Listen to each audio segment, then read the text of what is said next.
All right, so thank you so much, Eddie, for joining us. So this is our usual SIAS session for members only. So hope everybody is a member for SIAS. So very appreciative that you're spending your evening with us talking about insurance policy and some of the changes that's upcoming. All right. If you're ready, I think we can kick off your presentation. Thereafter, we can move on to the Q&A session. All right. Yeah. Okay.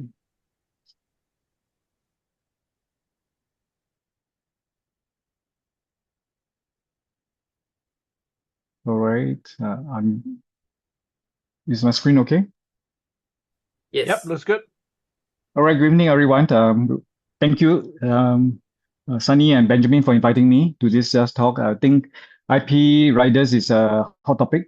For me, it's for everybody. It's a big concern for everybody, especially for me. The last 2 months, I've been going for 3 surgery. Okay, colonoscopy, biopsy for a prostate, and then just last week was I had a rotator cuff surgery. So with the IP plans, it really gives a lot of peace of mind. I don't have to think about finances, but I can just focus on treatment. All right, there's a lot of changes coming up from 1st April. But before that, let me just do a quick bio of myself. I've been in the industry for 25 years, dealing with insurance, also working in different capacity, insurance aggregator, Day One Insurance, Money Hour, and now starting out Havend. Before I continue, this is the usual disclaimer slides. Everything here is informational. Talk to your advisors or come to us if you need any more customized advice. All right. Today I'll just talk about three key areas. Overview of integrated shield plans. I think it's important to understand the background of IP and what are the changes, as well as what does this mean for every one of us. And then after that, we'll move into a Q&A session.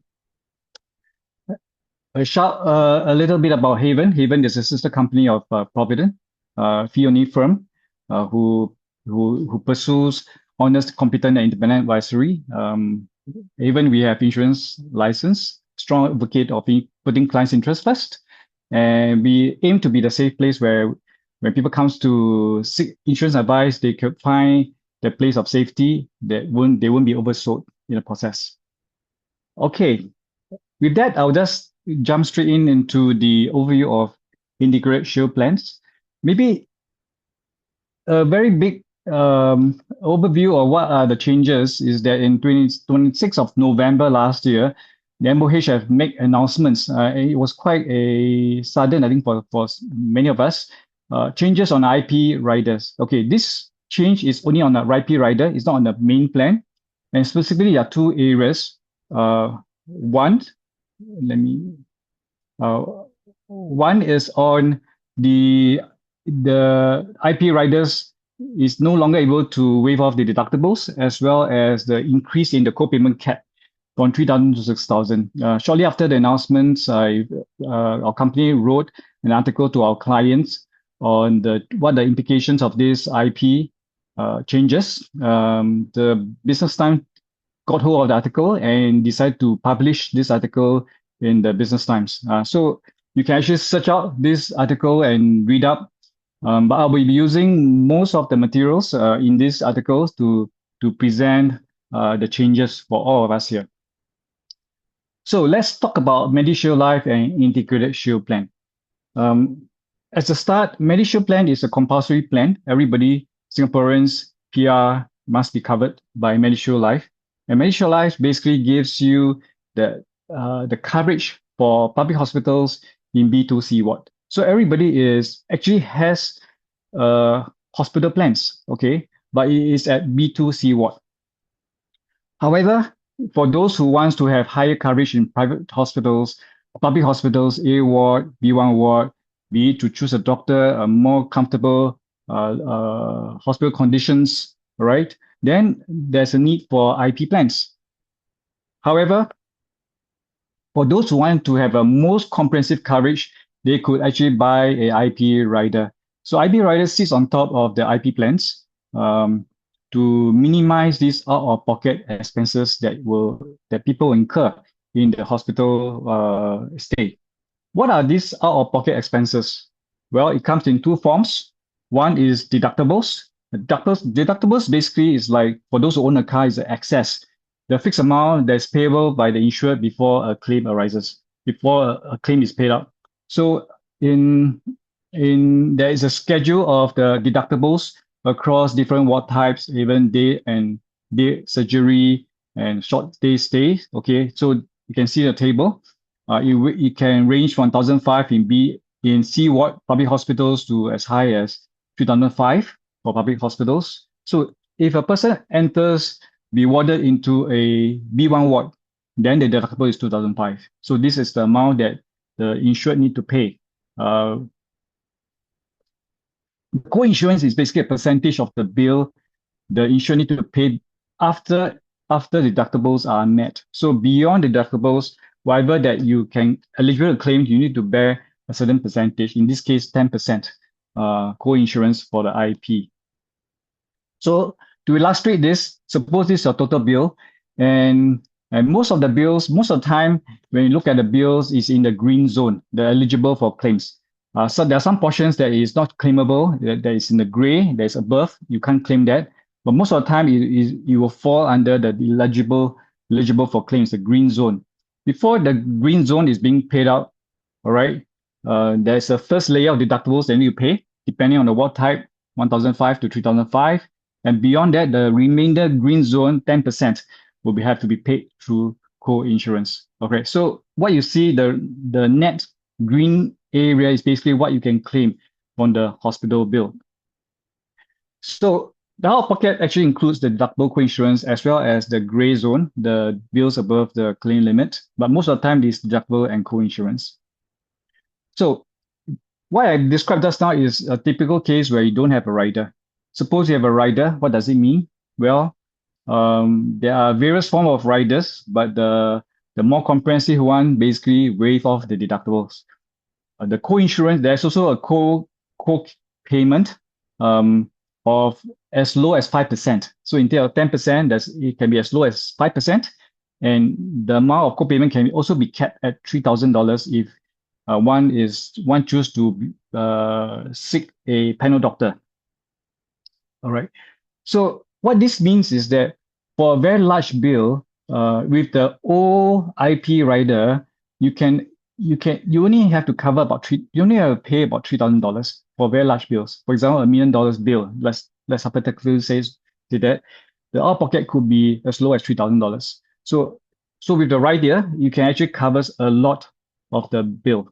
Okay, this is the early example. With a rider, you notice that the blue deductible, that blue is no longer there. The co-payment is capped. It is no longer all the way to the top, but it's capped.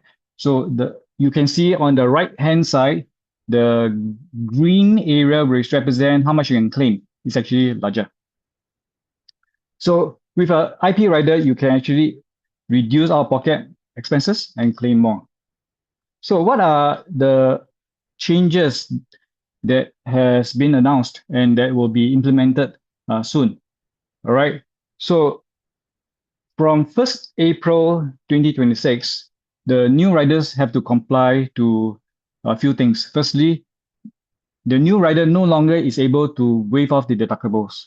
So remember, the deductible is about 1,005 to 3,005. All right. So this is the amount of money that for new rider holders, you need to bear this this amount of deductibles.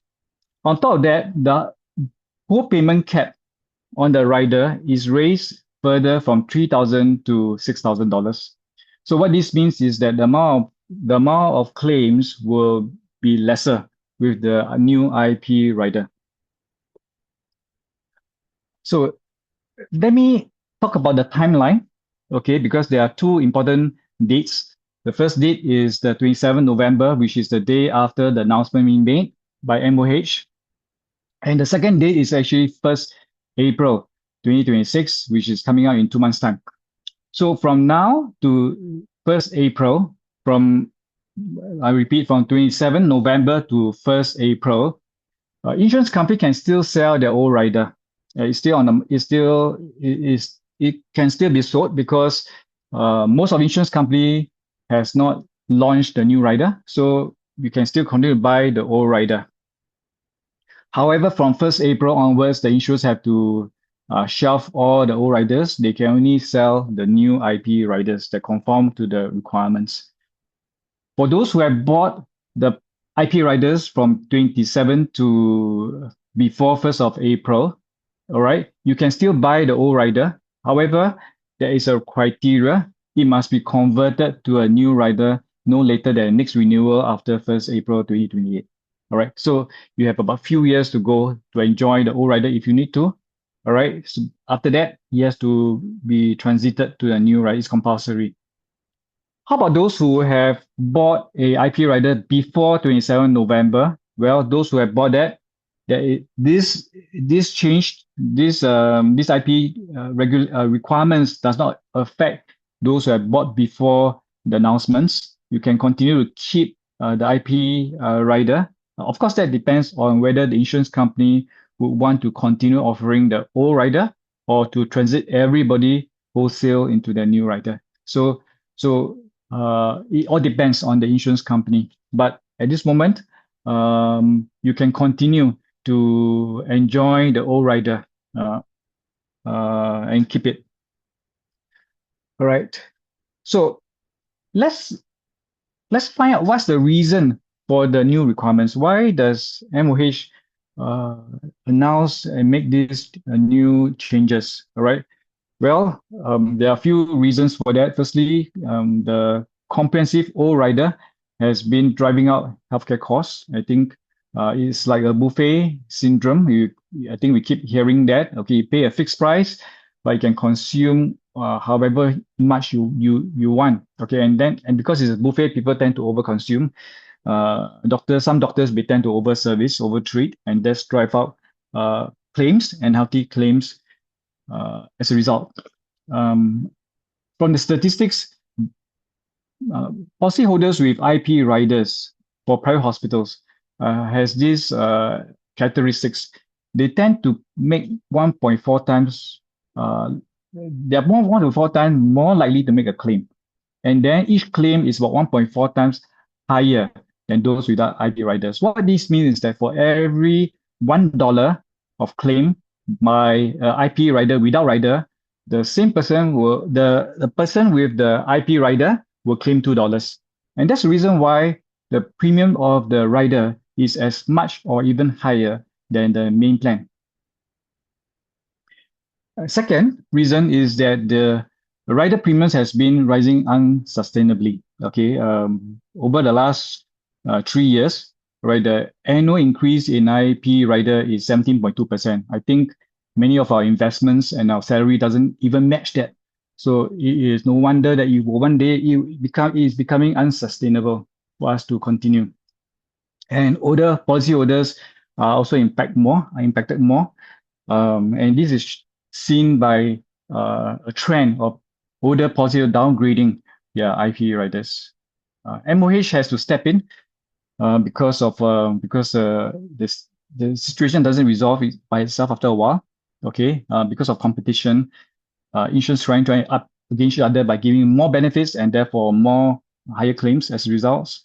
MOH has also stepped in the past in 2018 by introducing fee benchmark against overcharging and instituting the 5% co-payment in the rider. So yeah, so MOH try not to step in, I think, but they step in as a last resort. Okay, they have stepped in before. So with that, what are the implications of the new IP requirements? Okay, right. There are 5 points that I put on this slide. Let me go through it first. Firstly, the implication is that smaller bill size will not be covered by the new IP riders. Why? Because firstly, you can't waive the deductibles. Even if new IP riders, you can't waive the deductibles. All right, and the co-payment limit is also raised to $6,000. And what this means is that, excuse me, not only the smaller bill size are not covered, sorry, you have to bear higher out-of-pocket expenses in hospitalization. Sorry. So let me illustrate this with three examples. Small bills, medium bills, and large bills. How does the new changes affect our claims? Let me start with endoscopy procedure 3005. This is probably a public hospital, a ward. So if you have an IP rider with the existing IP rider which waive off deductibles, this is how the bill looks like. 3005 is the bill. Because the IP rider waive off deductibles is 0. The bill after deductible is still 3005. You need to bear 5% of the co-payment, which is a 3005, which turns out to be $175. So what it means is that for this procedure, the policyholders would just have to pay $175. 3,325 will be taken up by your IP plans plus rider. But with the new IP riders, this is how it looks like. The same 3005, because the 3005 falls within the deductibles, you notice that the bill after deductible is 0. There's nothing you can claim. All right.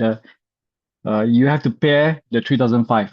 For procedures that are small, below deductibles, you can't claim anything.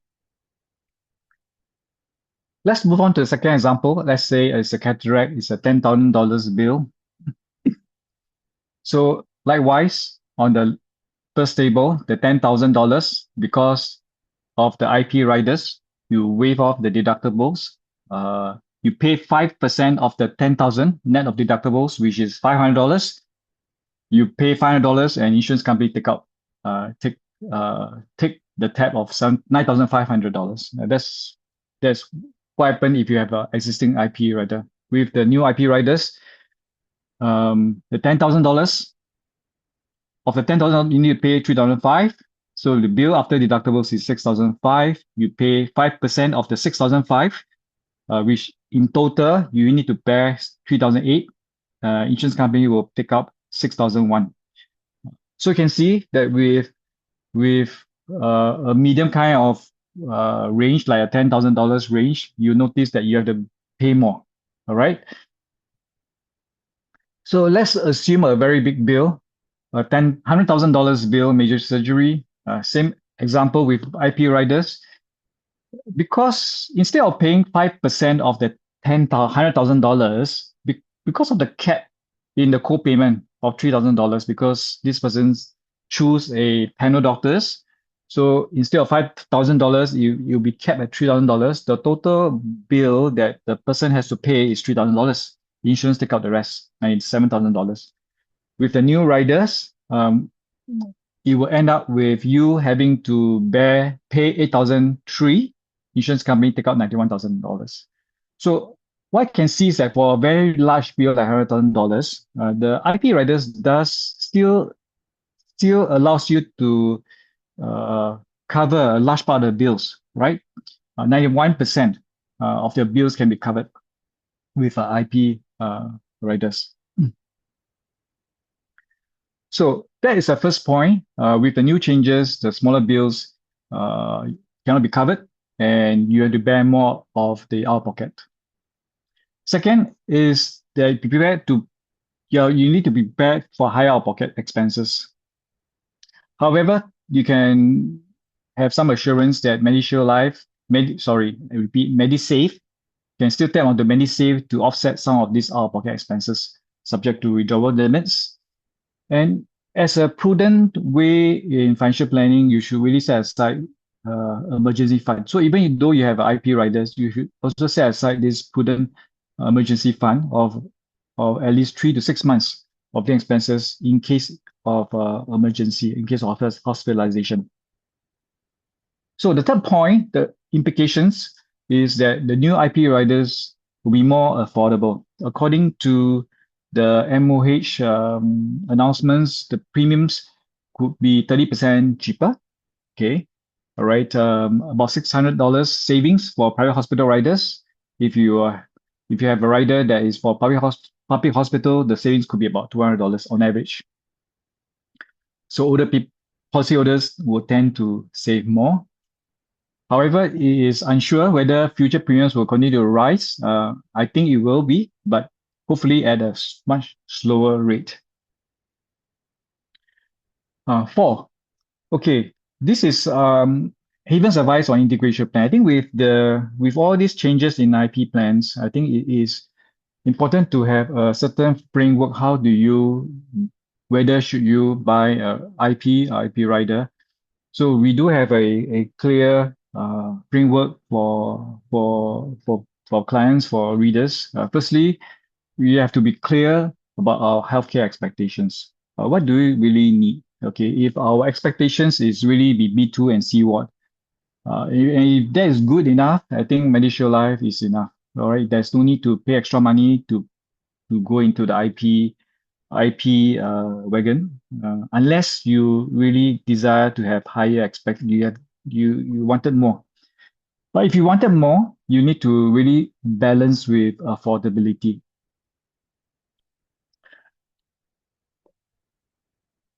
IP plans, the main plans, also have other extra benefits to compensate for the higher premiums. Okay, one of the things that IP has that MediShield Life doesn't have is that IP plans offers these pre and post hospitalization expenses. You can cover these expenses within certain T&Cs. Okay, this helps to lower our pocket expenses.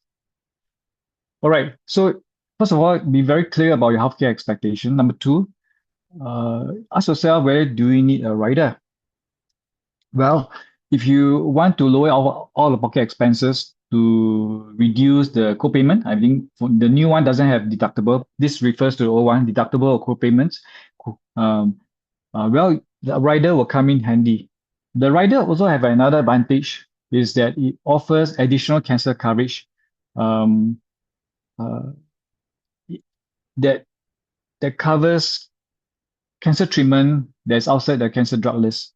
The base plan of the IP doesn't cover cancer treatment, cancer drugs outside the drug list, okay, but the IP riders does provide some coverage. So for some people who are more concerned about cancer coverage, this IP riders does provide the additional assurance for them. However, the older riders are costly because of lower cap, waiver deductibles. So for those who need a rider and are looking for cheaper options, well, they now have this new IP riders where they can go onto. This will be made available by the end of March. Right, the new riders will have cost savings about 30%.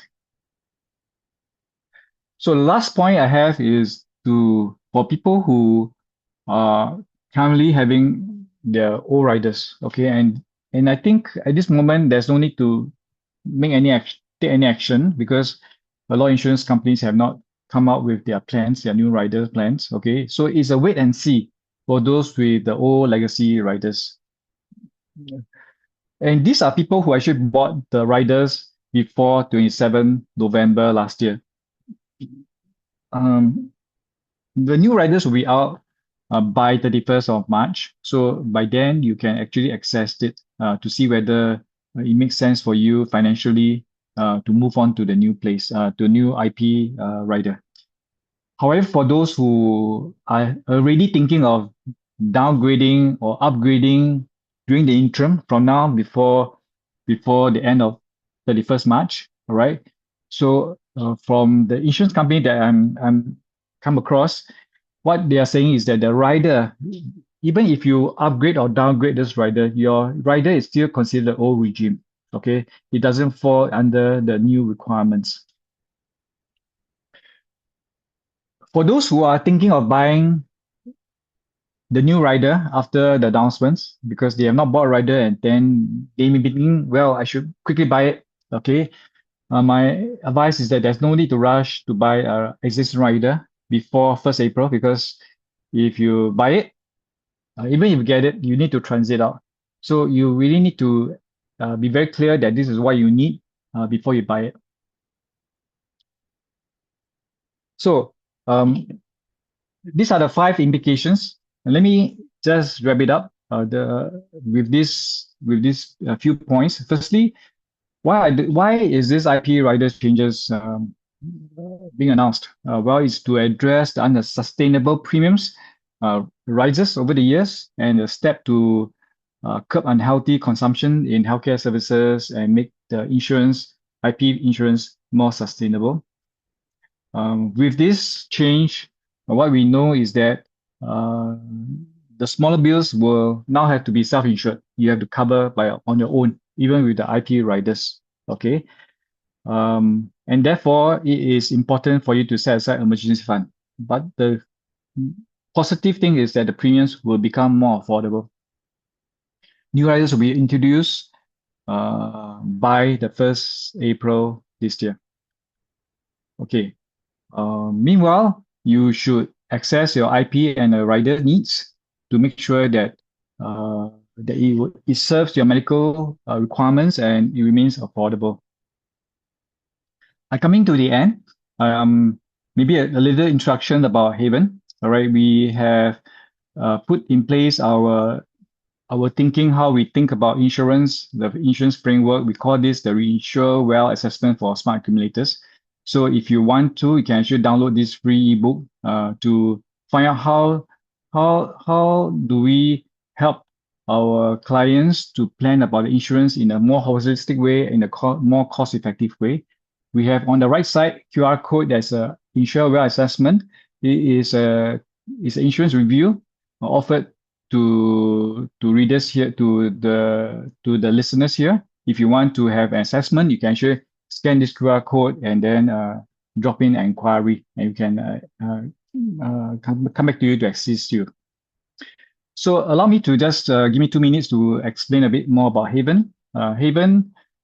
Havend, what we do is that we want to provide a safe place for our clients to seek insurance experience, because many times in insurance, there's a lot of pressure selling, mis-selling, and then overselling. Okay, so for Havend, we are very vigilant to mitigate this sales conflict as much as we can. So there are 5 areas we identify. From the day we start, we put control measures to mitigate these 5 areas. Firstly, our advisors are not salaried. They don't earn commissions. So their compensation is not dependent on commission, how much they bring in. So that helps to mitigate sales conflict. Our insurance specialists also do not participate in product incentives because that may push a certain product in a certain season. We are very transparent in our remuneration. We have a clear insurance planning philosophy. And that's the reason why we have written 2 books, one on insurance, one on CPF. And lastly, we have a robust insurance process. It's institutionalized. What it means is that every advice that's given by all advisors are the same, and it follows the company's insurance philosophy. Lastly, to put money where our mouth is, we also offer the one of its kind money back guarantee. Basically, it is a promise that our solutions are robust, and if there's any mis-selling, overselling, we are happy to refund any excess premiums to our clients. With that, we will move on to the Q&A session. Okay, over to you, Sunny and Benjamin. Oh, thanks, Eddie. So that was pretty comprehensive. So the net is that we need to pay more for the buffet and eat less at the buffet. Yep. Okay, that makes sense. All right, so we've got a whole bunch of questions. Let's start with the first one.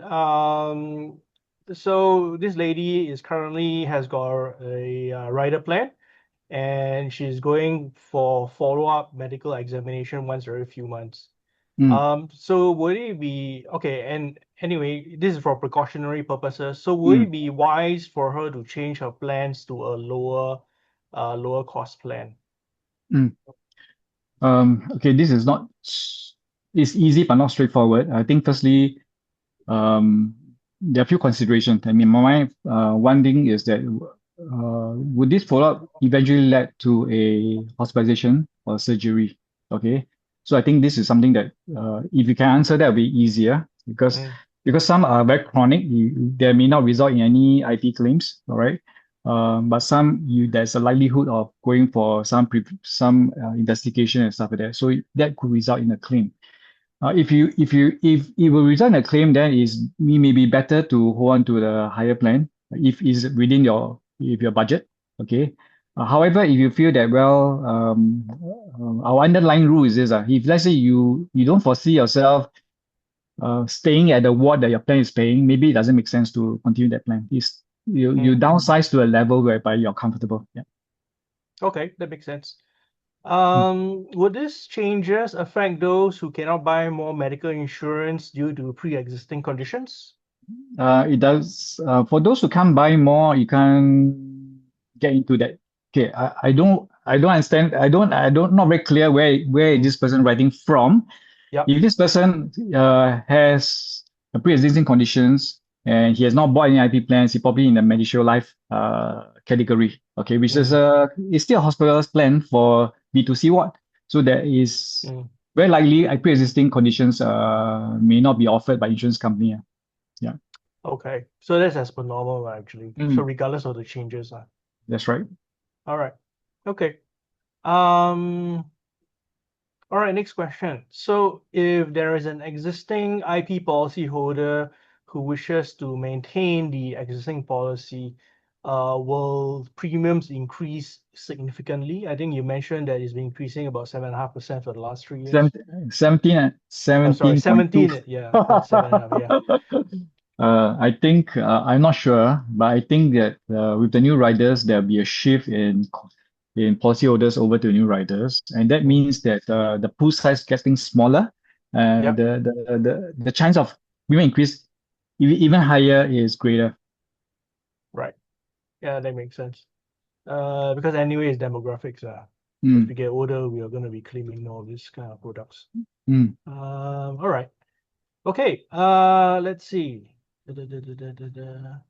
Okay. Next question. This person's insurer had recently introduced changes to their integrated shield plan at a point of policy renewal, and the changes appear to be quite substantial.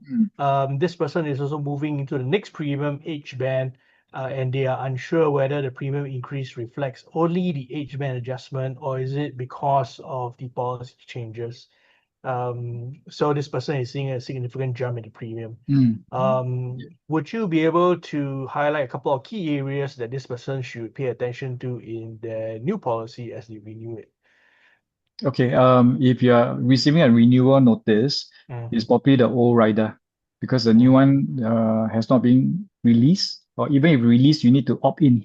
All right. So it won't be it's not automatic. So I would say that the increases is actually reflective of your age band, new age band. Yeah.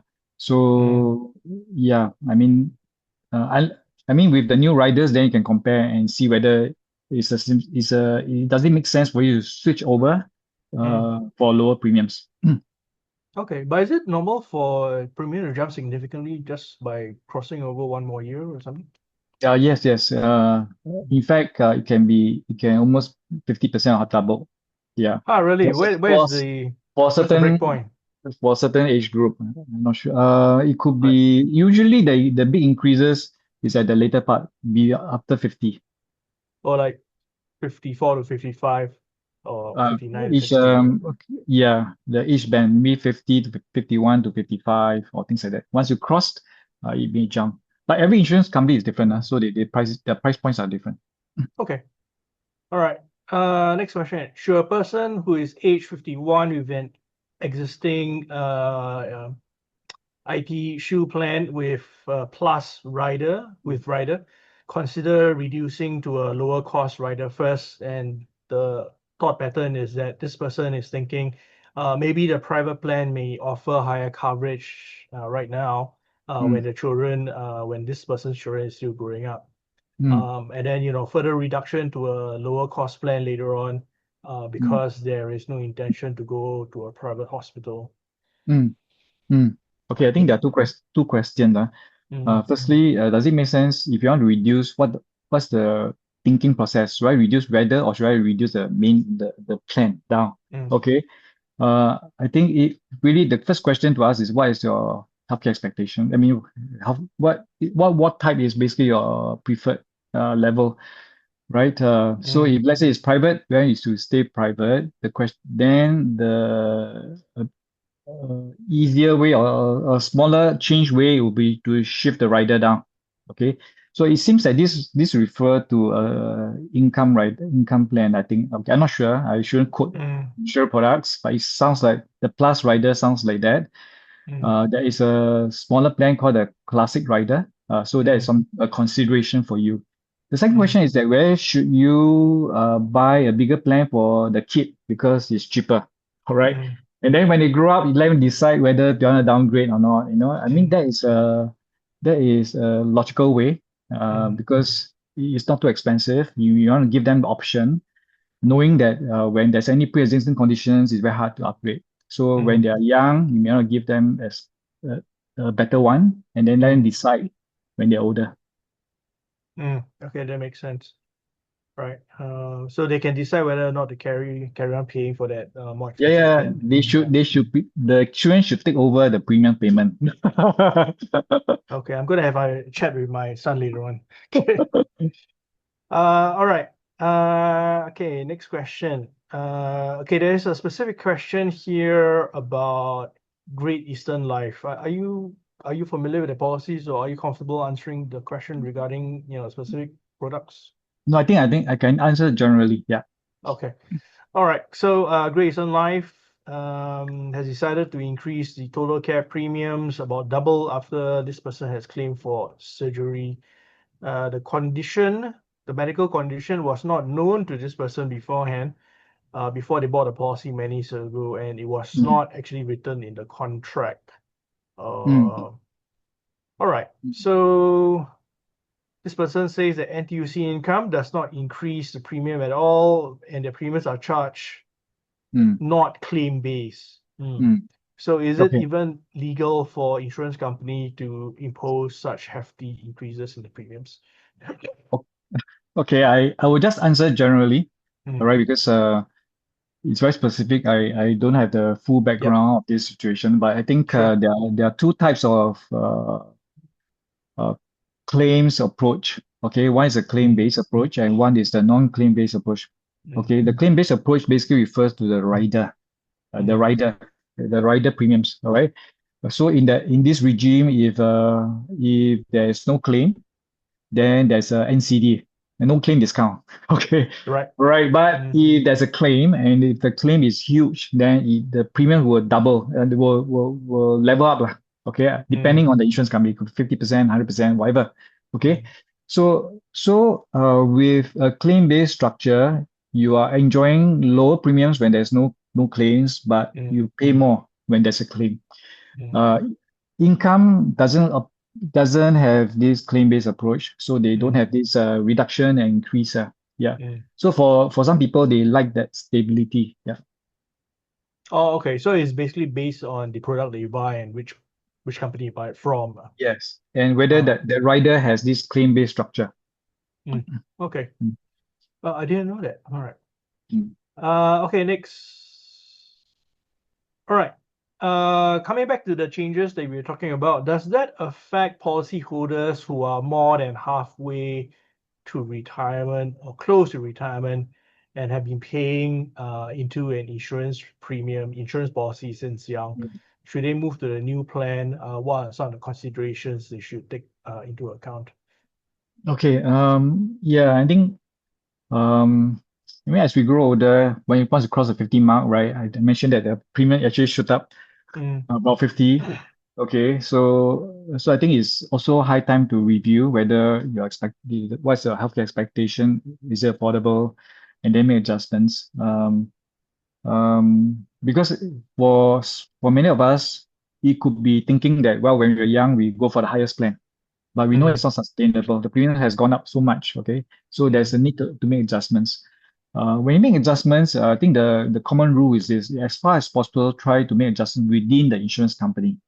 So meaning that if you are under A company, well, you should increase, you should try to upgrade, downgrade within A company, okay, and not move to B company. Because once you go into a B company, that's where some complication may arise. Underwriting may happen. Underwriting Yep. may cause an issue. You may not know that there's a pre-existing, but shortly after moving over, there's a claim within 3 months or 6 months. Insurance company will be very sticky about it. So it's good to maintain within, unless you are very clear, right, that you are super healthy, okay, and then well, you can just move. You can just move anywhere you want. Yeah. Okay. That makes sense. I mean, the bottom line is that getting old sucks. That's no two ways about it. Okay. All right. Next. Okay. Okay. I'm gonna skip a couple of questions. You already covered in your slides.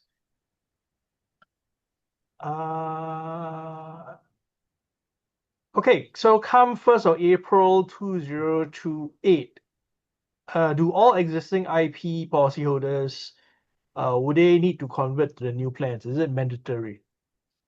Okay. This requirement only affect the IP riders.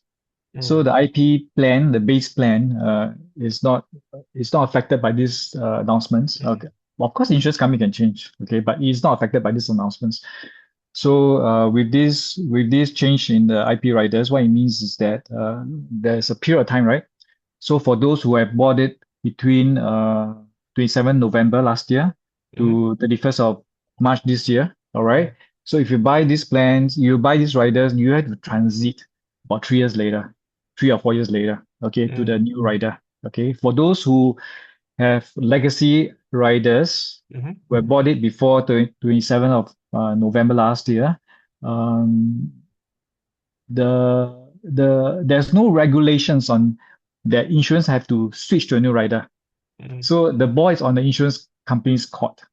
So they could continue the grandfather the whole plan, or they move everybody into the new plan. Yeah. Okay, so but I guess we wouldn't know yet since the new products are not out yet. Yeah. But based on if I look at some precedents, insurance company tend to keep the old riders as much as possible. They try to keep it. Yeah. All right, I guess to honor the contracts with the existing clients. Yeah. That makes But sense. but I'm also worried that the premiums will shoot up sky high. Yeah, because of that. I'm sure they will. I mean, just to be candid about it, if you look at what's happening in the US and UK, it's ridiculous. Yeah. Right. Yeah. And you draw a straight line with the 17.2% for the last 3 years. Just draw a straight line. So I guess the writing's on the wall. So better hit the gym, less mala, less buffet. Yeah. Okay. Okay. Let's see. Okay, the next few questions are all about the same.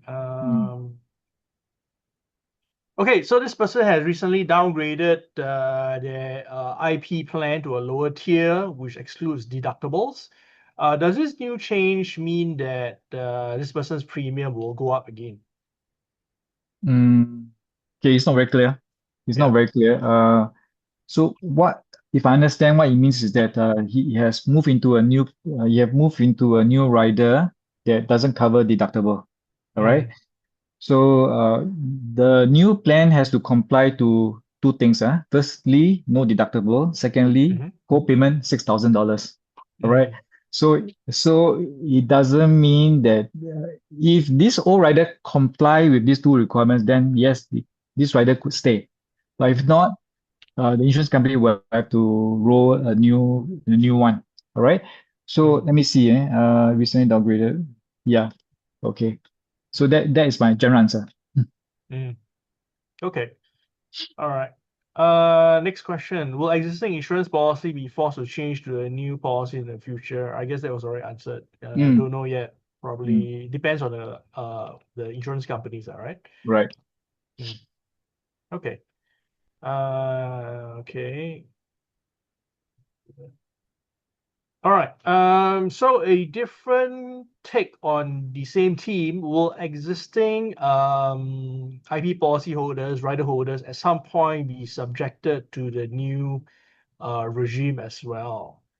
And if they do have or is it true that existing policyholders will need to downgrade their riders? What factors should one consider before deciding whether or not they want to downgrade their riders?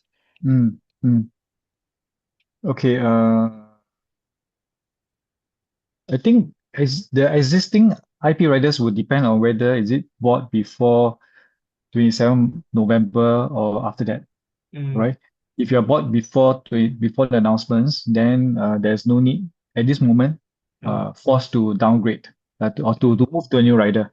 But if you bought it after the announcements, then you will have to by the next renewal in 2028, Yeah. right? So that answers the question. The second part of the question is what consideration should you do when you consider downgrade? Should you consider downgrading your IP and I riders? I think my slide point 4 actually mentioned that. So firstly, you ask yourself whether do you need that rider? Okay, what do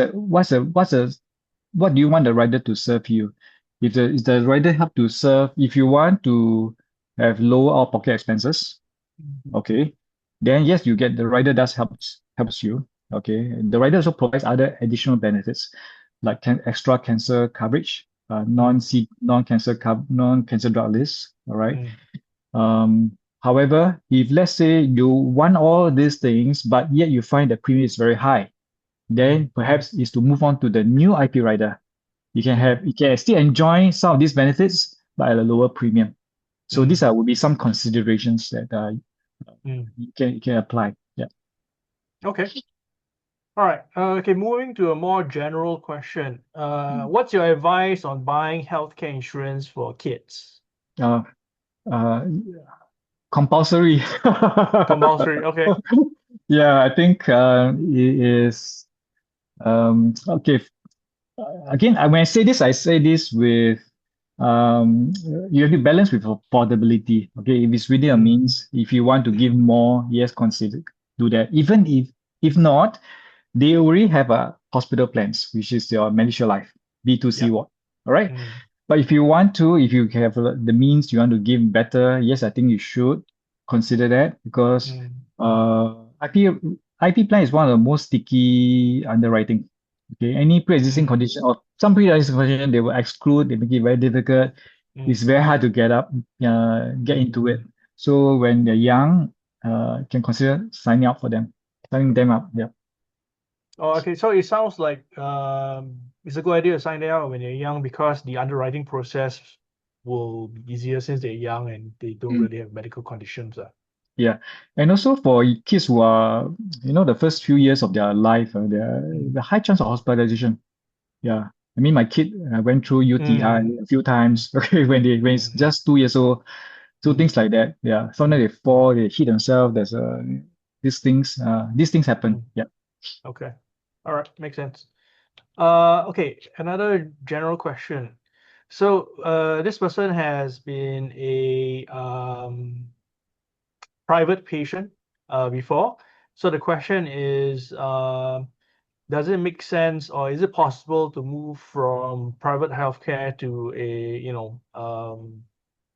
to a more public healthcare? Is it possible? And does it make sense? And is it going to be cheaper in terms of policy premiums? Okay.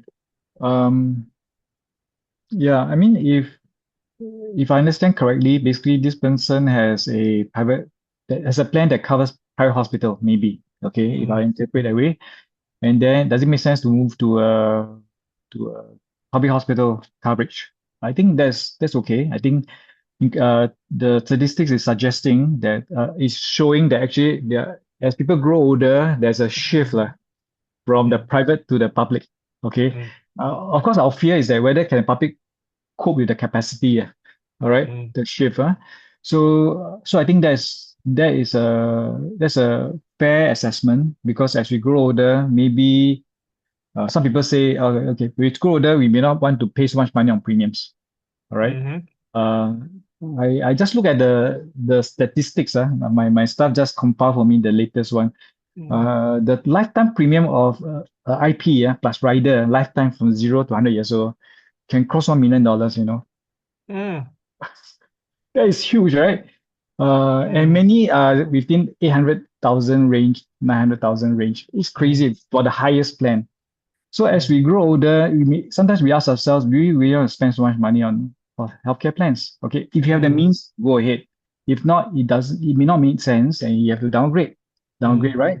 And yeah, that is a logical, that's a natural progression, I guess. And sometimes as we grow older, we may be not so choosy. We don't need to choose the best, you know. We can wait longer, we can queue up, that kind of stuff. So some people are okay with that. Okay.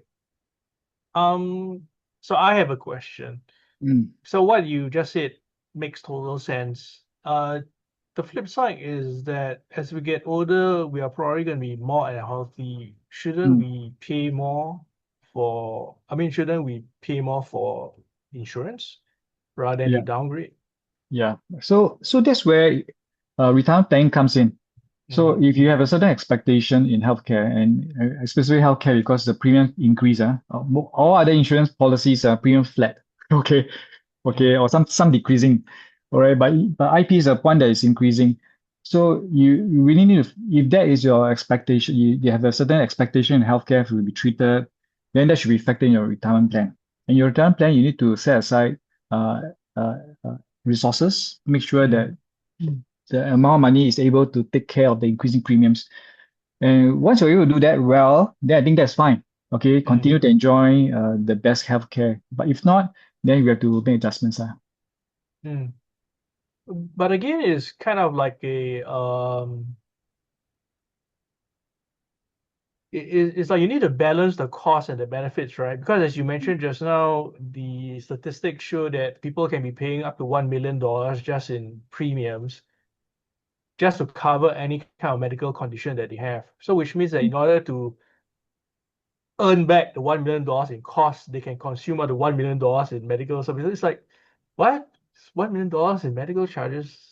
Uh, I mean, I yeah, must be in really bad shape to yeah. to pay that much, Okay, right? yeah, because okay, the most of the premiums actually comes at the later part of the years. Maybe I know the big jump is 50 plus, but I think the very big jump will be from 70 plus onwards. Okay. It could be as much as $10,000 a year of premiums. For rider, 10,000 a year premiums for the main plan, $20,000 a year. So when you stack up all these premiums, you realize that as you grow older, it become very, very expensive. Okay. So I think people are becoming also more realistic as they look at the premiums. They ask themselves, hey, should I continue or not? Should I downgrade? Should I change my rider? So I think these are can't help it lah. I think this is how things it is. Yeah. Okay. All right. Okay, next question. This person has got a basic IP from income without riders.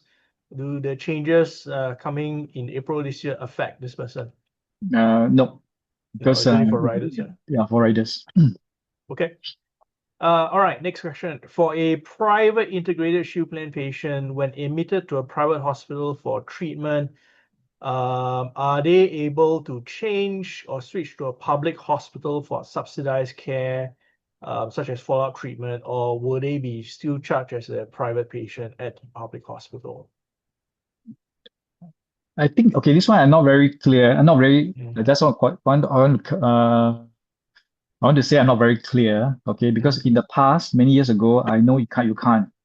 Okay, but in recent years, it seems to be able to shift from a private patient to a subsidized patient, but you need to do some readmission or things like that uh, to kickstart the process. Yeah, but Oh, okay. I'm not familiar with the whole how to go about it. Yeah. Oh, okay. All right. Okay, next. What is the difference between the upcoming change and the one a few years ago, which was related to banning riders with full coverage, i.e., without any deductibles? Yeah, I think 2018, there's a major change. 2018 MOH actually came out in response with the escalating premiums. Okay. In the past, IP riders cover fully. Okay. There's deductible waive, co-insurance waive. Okay. So 2018, they make I think two changes. If I can recall off the cuff, firstly, is to restrict the full rider to 5%. You need to co-pay 5%.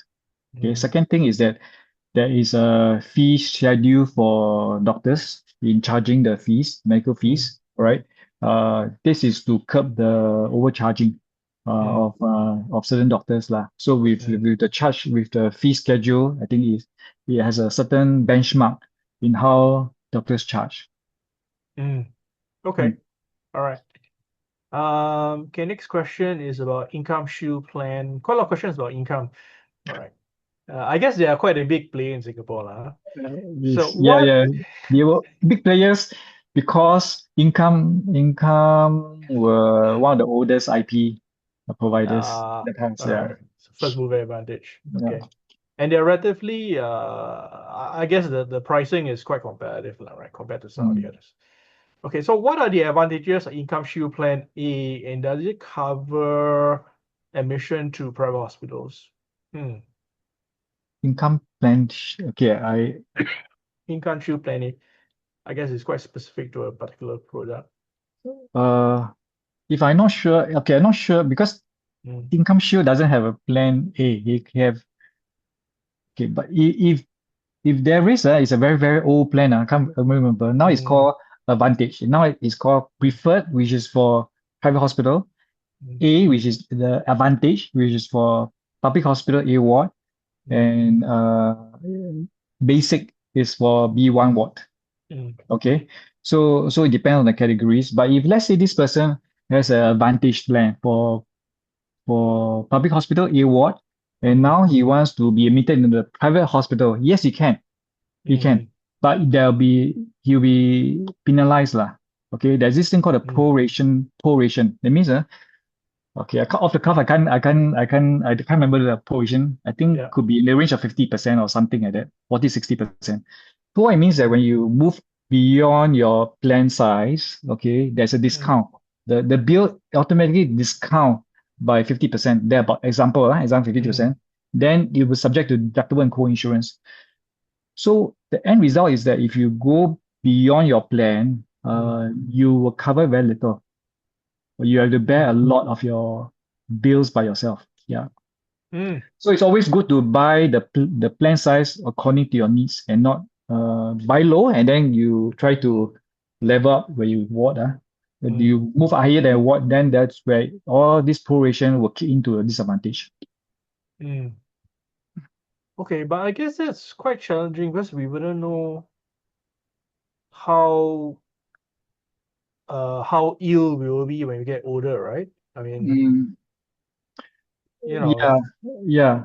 So it is so ultimately we have to answer this question: where will we want to be warded in the event when it comes to that time? Okay.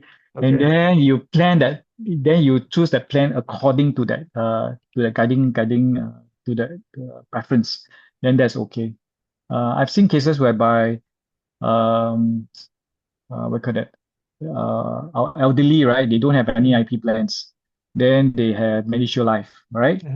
Then because the children are very concerned with their granny or uncle or their grandpa is hospitalized, okay, they move them up to the private hospital.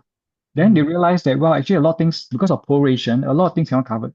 Okay, so even you have a MediShield Life, it can't cover a lot of things because it's designed for B1, B2, and C ward. All right. Right. So that is where that is an example whereby if you stay higher than ward type, you really have to be prepared to pay a lot. Oh, okay. Well, I guess it sounds like that the price difference between a private hospital and a public hospital, some of it is basically the aesthetics, the quality of the room and whether it's A ward and the kind of stuff, right? But if you were to take that out, is there a big difference in the medical care itself? I mean, the quality of the doctor, the medicine. Am I just paying for a beautiful room? That's what Uh, I mean. okay. I think yes, paying for beautiful room. You get Okay. nice. Maybe some hospital will serve you the lobster dish. Well, All which one right. I want to go with? I'll tell you something. I sell it privately. Then it is really access. Okay.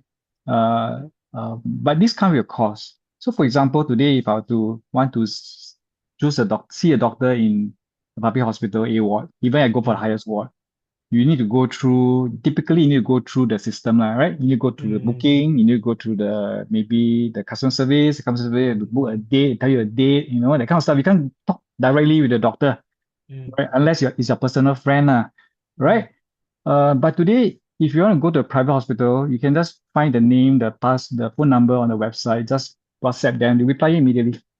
And you can schedule a surgery maybe the next few days, right? Oh, I see. So yes, it is very convenient, but it comes with a price tag. Okay, so it's really the medical professional that you have in mind, and this person is tagged to a certain private hospital, so you have to use that hospital. Yeah. All right. Okay. It's just being very easy to access, but it's expensive. I think people are now trying to make sense whether it makes sense. Does it make sense to pay to have that kind of access? Yeah. Okay.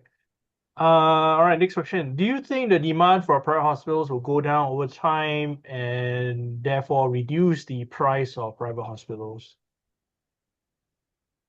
I'm not sure. But I think the demand for private hospital will always be there. Will always be there. I mean, if demand has come down, probably the price will moderate to keep up with the customer, to have the certain threshold. I mean, demand supply. Yeah. So I think there will always be a place for private hospitals. Interestingly, I think the ministry also did mention that the changes to the IP rider is just a series of changes that is coming up. And one of the things that they talk about is that they're exploring is having this not for profit private hospitals model. Okay. Yeah. So perhaps, and this model is not very clear yet. It seems to be for Singaporeans, maybe, if I hear correctly. All right. So it's a very interesting model. So for people who wants to have the access, that private, maybe at a lower cost, hopefully there's a segment for that. Yeah. They have that in the US. I mean, they are competitive at some level, but it's hard for them to break even. They're always looking for funding, donors and sponsors. So plus and minuses. Yeah. Okay, so what's the difference between Income Shield's preferred classic care and Advantage riders? Preferred classic Advantage rider. Oh. Okay, these are two different Two different products. two different products. Okay. One is a private plan. One is a private plan. One is a public hospital A ward rider. Okay. So it's two different. No, I apologize. Yeah. Don't answer. I think you have to. Yeah, because I don't exactly know what's the question. What is the underlying question you ask? Yeah. Well, the question is the difference, but it sounds like because it's two different, it's it's better to just look it up on the website and for two different purposes. You mentioned the classic rider. Did you mention classic rider? No, Advantage. So What preferred was it? classic and Advantage rider. Preferred classic. Okay. Preferred is actually a income plan that caters for private hospitals. So for income, there are two kind of riders. One called classic, one called deluxe. Okay. The classic rider is considered a smaller rider, cheaper. Okay. It doesn't cover 10%. It doesn't waive off. The co-payment is 10%. The deluxe rider, which is the expensive rider, the co-payment is 5%, pay more. But the premium is a lot more. I think about double also. Okay. So I think it makes sense to, if you want a low cost on a rider, classic rider will make sense. But if your question, your second question is that how does it compare to a rider for a public hospital? Advantage is a public hospital rider, so it's different. So it's still a rider, but it covers different ward type. I see. Alrighty. Okay. So we do have a whole bunch of questions coming in from the Q&A. We've just finished the pre-submitted questions. So I'm gonna let Sunny take over the questions from the Q&A.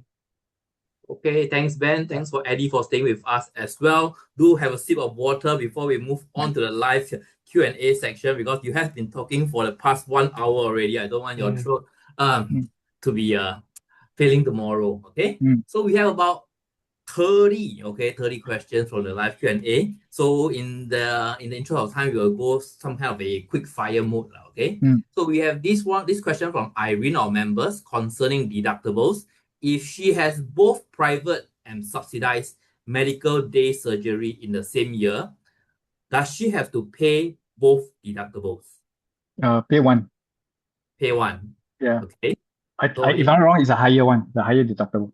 Okay, so only need to pay the higher deductible. Okay, thank you very much. Next question. Sorry, pay one in the policy year, one time, the amount for policy year. Okay, only pay the higher one in that policy year. Yeah, okay. And then the new policy year is a new beginning. If something happens or some case happen, then there will be a new claim. Yeah. Okay. Next question from this viewer called Kelly. On the timeline side, what are the difference between the OIP rider from 27 November 25, compulsory to convert to new IP rider, and those who bought before 27 November last year? So the key difference between the legacy plan and those that bought in this interim transition period. Okay, the interim transition period, I think most insurance company has not launched the new IP rider. So I there could be one or two they may have just suddenly roll out. I'm not sure, but for most of them, the new IP riders have not been launched. So if you buy during this transition period, you are still buying the old rider. However, you are required to transit to a new rider in about 3 or 4 years time. About 3 years time, okay? But if you have bought the rider before the announcements, you can still keep the rider. And this is really subject to the insurance company, where they want to transit you or not. Yeah. If they don't transit you, can still hold on to the old rider. Okay. Yeah. So from what I understand also, so the key difference now is you buy during this transition period, 3 years later, 2028, you will have to be converted to the new rider. Okay. So thank you for that. Next, from KT, old rider that is downgraded from private to public class A between 27 November to 30th March. Okay, same thing, transition period. Will it needs to be changed to the new one in 2028? As I understand from some insurance company that clarifies that there's no need to, you'll still be, even if you downgrade within this transition period, you still fall in the old regime, meaning that there's no requirement to be converted. Okay, so that means you still belong to a legacy plan, even though you downgrade during this transition period. Yes. Okay, thank you. Next, from Chris Chow, it was mentioned that those who bought IP riders before 27 November last year can still continue the old rider. When we said bought, right, before 27 November, does that mean that it's renewed before 27 November, or so that term between bought and renew, is there any difference? No, it refers to bought. You pay the first, you incepted. The first premium. Yeah, incepted. Yeah, renewal doesn't count. Yeah, it's not considered. Okay, so it doesn't matter when you renew, it's the date that you first bought the insurance policy and where it's incepted. So it doesn't matter when you renew that policy. That's for Chris.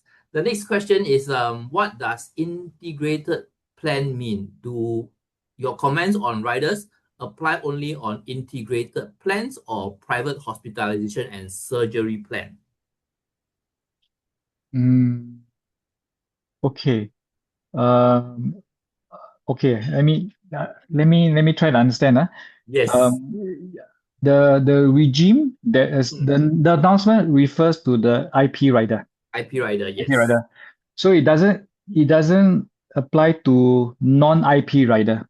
Meaning Okay. that you can actually buy insurance company can also launch their own hospital and surgical plan. Okay. Yes. That one is not covered under this regime because it's not integrated to the MediShield Life. Yes. Okay. So yes, it doesn't cover. So the answer is that it doesn't cover those plans. Okay. Okay. So if you have any other hospitalization, private hospitalization or surgery plans, those are separate products and it's not within this IP rider regime changes that is That's right. being introduced and being changed now. Thank you for that. Next one will be from JSL. She or she is thinking of downgrading the existing IP private rider. So she or she is asking, should he do it now or wait for until 1st April to decide? Thinking of downgrading existing IP private rider. Yeah. I think it makes sense to just wait lah. I mean, it really depends on whether, firstly, if you, okay, firstly, you can't downgrade. Okay, sorry, I think I got mixed up. When you say downgrading, basically means you're downgrading to another plan. Yes, I guess, yeah. Another plan, or you stay put and then downgrade to downgrade to the new IP plan rider. Because the new IP rider, the premiums and the premiums is not out yet. Perhaps you can wait 2 more months to decide. If you can wait the 2 more months to that, I think that will give you better clarity. Because once you I think that will probably be the more a better advice for you. Yeah. I see. Yep. So if we wait till 1st April, we would know what kind of the premium range it will be for the new rider, and then thereby be able to make a more informed decisions on that. That's right. Yeah. Okay. Next, let me see what other questions do we have from the live Q&A. Okay, I think there's one question from Wan Chai. What is 5K more or 3K more for a bill of 100,000 for a rich patient? So for the example that you gave earlier, the $100,000 bill, so the payable is between 3,000 to maybe 8,000, so it's a 5K difference. Is that the case? Yes, that's right. So Yeah. if let's say you got, it's not, so I like to clarify this question from our viewer Wan Chai. It's not about the patient being rich or not rich. It's that your medical bill becomes 100,000. Like I'm just a very junior employee, but suddenly I'm hit with a 100,000 bill. But 3K and 5K to me is a very big difference because my salary is only so limited.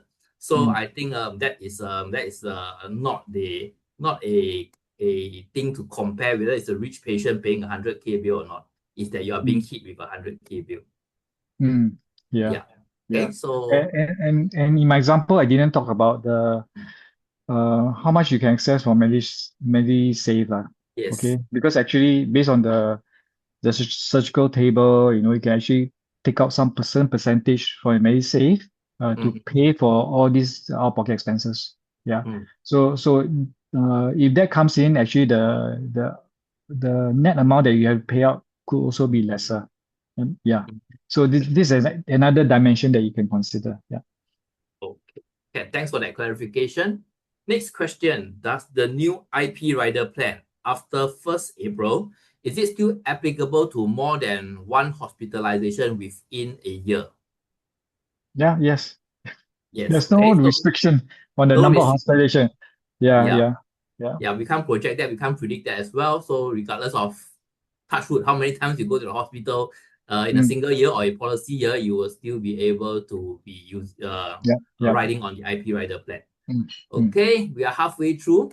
From GSL again, are the new rules effective 1st April on a yearly limited basis? Is it per hospitalization? So I think we answered that in the previous question. It's not per hospitalization. It's regardless of how many hospitalization that how many times you go to hospitalization per year. Okay. For example, she needs to pay the 3,500 deductible every time he or she is hospitalized? No, in the insurance year. Yeah. In the insurance Okay. year. So deductible is only payable once, payable once in the insurance year. So for example, if let's say the first bill comes is very small, it's $1,000 bill, right? Yeah. Then the deductible is 3,500. Yeah. Okay. So personally, I can't claim anything, but it will be registered that you have paid $1,000.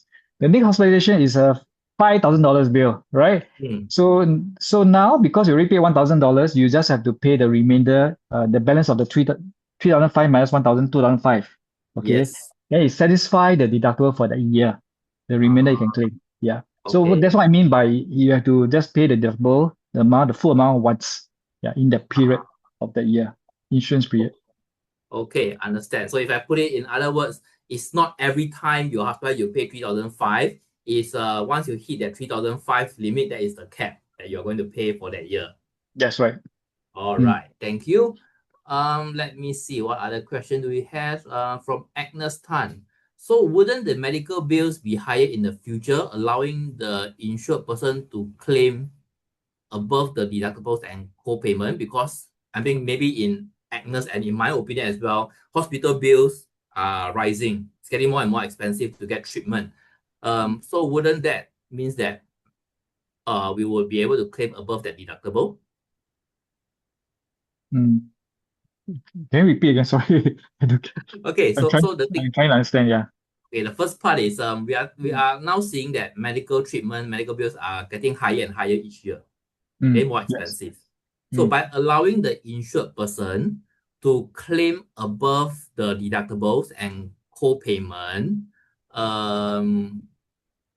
wouldn't that be like it's going to happen because that deductible, we are going to hit that limit, the higher limit anyway because of the increase in medical costs. I think the deductible is basically the amount that you need to pay. Okay. Yeah. So the purpose of having that new requirement is that, well, because you co-pay it, the patient will be more watchful on the kind of bills that the doctor is going to bill you. All right. Doctor may say, Yes. oh, you want to go for this. Then you say, no, because I need to pay for it. Now I need to pay more. Okay. Okay. So by having the deductible and co-insurance, actually the signaling is that as a claimant, I'll be more vigilant on how much is the bill size. And therefore, hopefully with this responsibility to make sure that because of this onus to pay for it, okay, it may drive the medical bills downward Okay. or moderate it. Okay. So I think that could be the reverse effect. Yeah. Okay, I think that is true. Recently, I got some sports injury in my knee, and doctor recommended some kind of injection because my knees are getting old. So he said, "Why not you do two at one time?" I said, "I'm scared of pain, so let's do one side first and see whether if I can tahan that." Okay, next question that we have from Carrie. Her parents has an IP plan, but have yet to have the rider. So shall she add it in now or wait until after the new rider is released? I think the question to ask is, do you need a rider in the first place? What's the use of rider in the first place? If the idea of the rider is to reduce out-of-pocket expenses, number one, you want to reduce out-of-pocket expenses. Number two, you want to cap to 3,000 or 6,000 because without rider, there's no capping. Okay, rider cap your out-of-pocket, cap your co-payment. All right. So if you want to prevent that, okay, you want to reduce that implication, then yes, you consider a rider. Okay. Then the next question is, oh, when should we buy? Should we buy now or should we buy after that? Okay. If there's if you have a need to want to cover deductible, then you should buy now. Don't have to wait. Yeah. Okay. Then the reason is because you are very clear the need you want to buy already, but Yes. you're not buying because you're just afraid that you may miss the boat. Then that is the different motivation, which is not necessary. Yeah. Okay. Okay. I'm also thinking, so shouldn't I wait for the new rider to be released and then compare the premium then and now? As you said, that Uh, the premium might be lower. yes, you can do that. But you see, if you have an intention to buy it, Uh-huh. okay, the next thing you have to consider is, would there be anything that prevents you from buying it, pre-existing conditions? Okay, So okay. we never know whether 2 months later would there anything can happen, any medical Ah, checkout, spec out, okay. But if you're not sure, then yes, you can wait lah. But if you're very sure you want to buy it, then you should buy it. Yeah. okay. In other words, if you are very healthy, you think that no problem, your body 100% no problem, you can delay. But if you think that maybe something might be wrong, it's always better to get it early. Is Yeah, it the yeah. correct way? But we can never know we are healthy. Yeah, Sometimes we it's can not. never know. Sometimes it's not a health thing. It's an accident. Exactly. Right. Okay, so time for that perspective.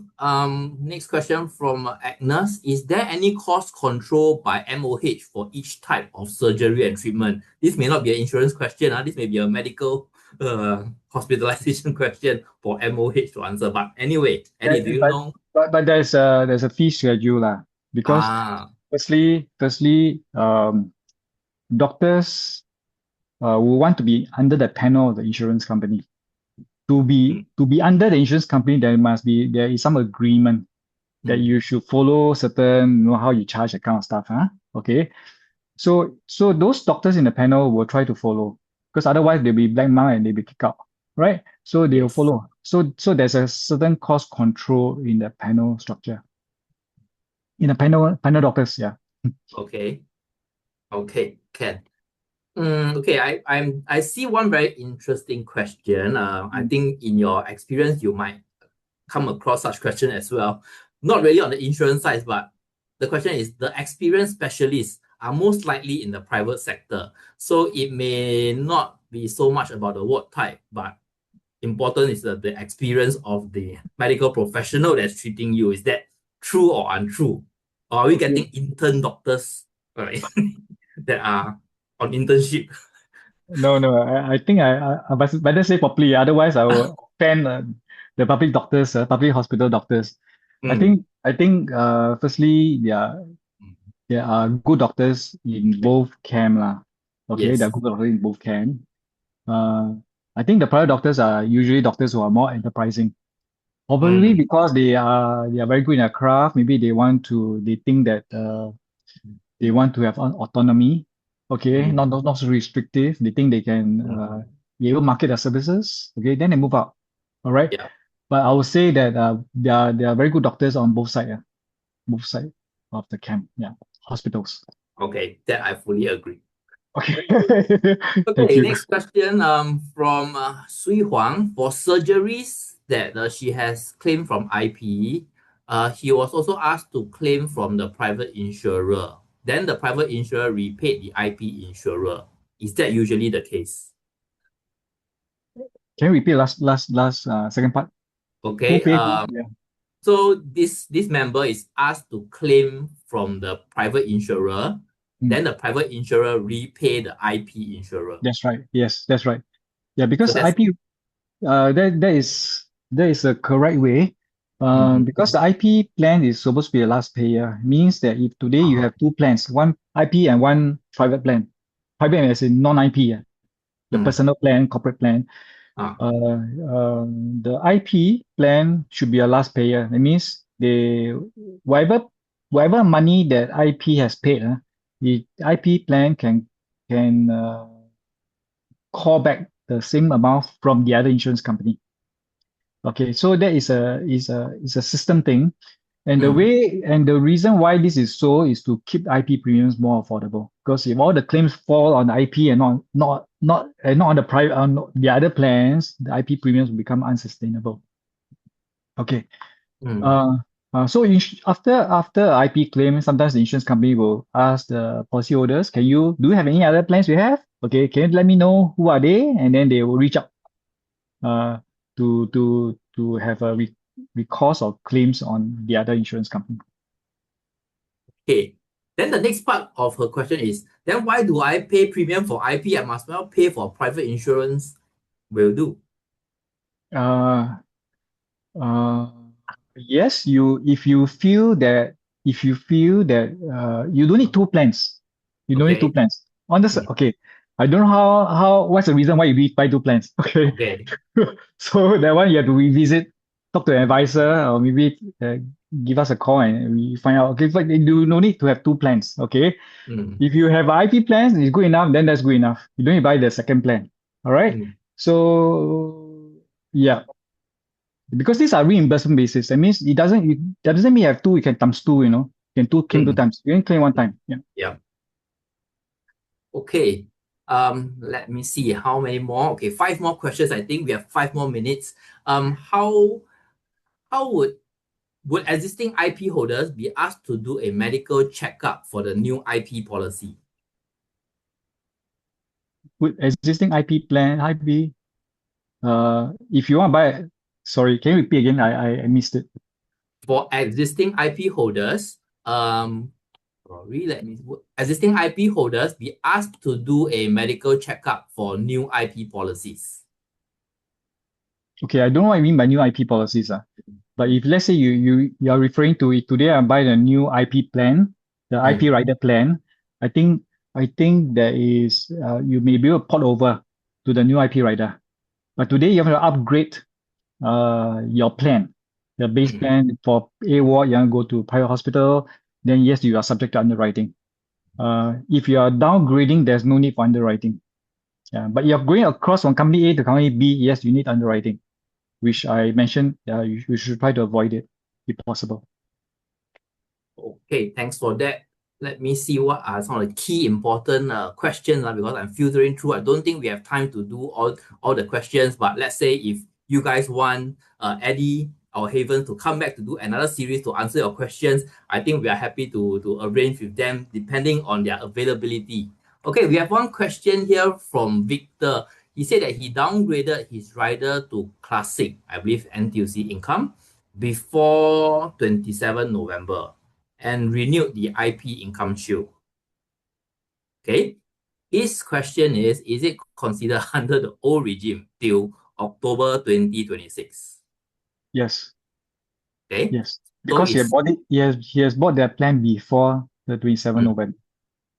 Okay, so it's still under the legacy plan, so no changes there for you. It is the policy inception date. So the next question, is there any difference if this viewer mom, 78 years old, downgrade her NTUC preferred plan to the Advantage plan now or after 1st April? Preferred plan to Advantage plan, downgrade. Okay, but this one doesn't matter to the rider because Doesn't matter to the the rider. changes don't affect the rider. If you want to downgrade the plan from ward private to A ward, it's a different consideration. When you downgrade the rider that is downgraded is still considered old regime. Okay. So that has no impact on the rider. It's just the policy plan that you can stay at which ward, those kind of issues. Okay. So we have about 1 more minute. I think the rest of the messages, I do see quite a bit of thank you to Eddie. So I would also like to extend my thanks to Eddie for joining us today. But I have one last question that personally I want to ask you. So of course I do have the MediShield and a rider. So let's say come the new scheme, right? I become the new scheme, so I have to pay higher, right? So should this bill, I should claim from the company insurance policy first so that I don't have to pay out of my pocket. My bosses are watching, so I'm getting old, so I may need to submit some of this claim to my bosses later. Sorry, can you repeat again? So let's say I become hospitalized. Yes. Hospitalized, and then I'm hit with a bill, let's say 5,000. Okay. And then I have company insurance policy as well, right? Yeah. So should I claim from the company insurance policy first? Because if not, I have to pay higher, right? Under the new IP scheme. No. You pay higher under the new IP scheme. No. Actually, when you make a claim for IP, it doesn't mean the premium goes up. Okay, because it's regardless of how much you claim, unless yours is a claim-based pricing. Okay, so you try to check, number one. Number two, you even though it is better to claim from the private insurance company, private non-IP providers first. From private provider, I usually it is safer to claim from the IP route first. IP route Okay. because when you claim for IP route, when you go to hospital, the hospital has all the linkage to IP already. It asks you, do you have IP, linked up for you. The Oh, claim is all through IP, through the hospital route. The problem arises if you claim from private first, okay, is that sometimes if let's say you've exceeded the limit from a private plan, your company's plan, okay, yeah. and then you want to claim for IP, right? It's Yeah. very mafan one. Yeah, Okay. it's very cumbersome. You have to go to the hospital. You have to link up to the hospital and stuff like that to make the claim. So typically the more efficient approach is to just claim from IP first, and then IP will claim from the company insurance. Okay, that would be the most seamless approach. Yeah. Okay. Thanks for enlightening me on that. So, okay, I think my bosses, don't worry, I'll claim for my IP first before I submit my claims to the company insurance Because policies. you did say that the doctor recommended the second shot, right? You avoided. Yes. Yeah, so don't worry, I'm not taking a second shot now, but I think the time now is 8:31 and that's all the time that we have. I really like to thank Eddie and of course Benjamin as well for joining us today to ask all the questions that all our viewers have. As usual, we need your feedback to help us improve. So this is the feedback that you can give us through the membership email. Okay, you can email us at membership@sias.org.sg. If you like to join our mailing list for our upcoming events like this show here where we talk to Eddie, you can also subscribe to our mailing list using this QR code. Next.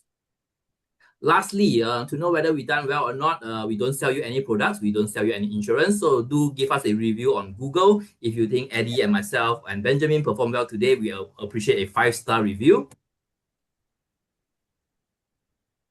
Next. Okay, lastly, this is the last slide. As I always remember, do remember to follow us on our socials, on our SIAS website, Facebook, LinkedIn, and Instagram and YouTube. Okay, and that's all the time that we have. Thank you, Eddie. Thank you, your team, for joining us today. Thank you, Benjamin, and all our viewers for joining us today. We hope this information is useful to you and have a better understanding of the IP changes that's coming up in April. So lastly, I want to wish everyone to have a good night, a good evening, and have a good rest. Thanks, Eddie. Thanks, Benjamin. Thanks, Eddie. Thank you, Thanks, Benjamin. everyone. Thanks, Goodbye. Annie. Bye-bye.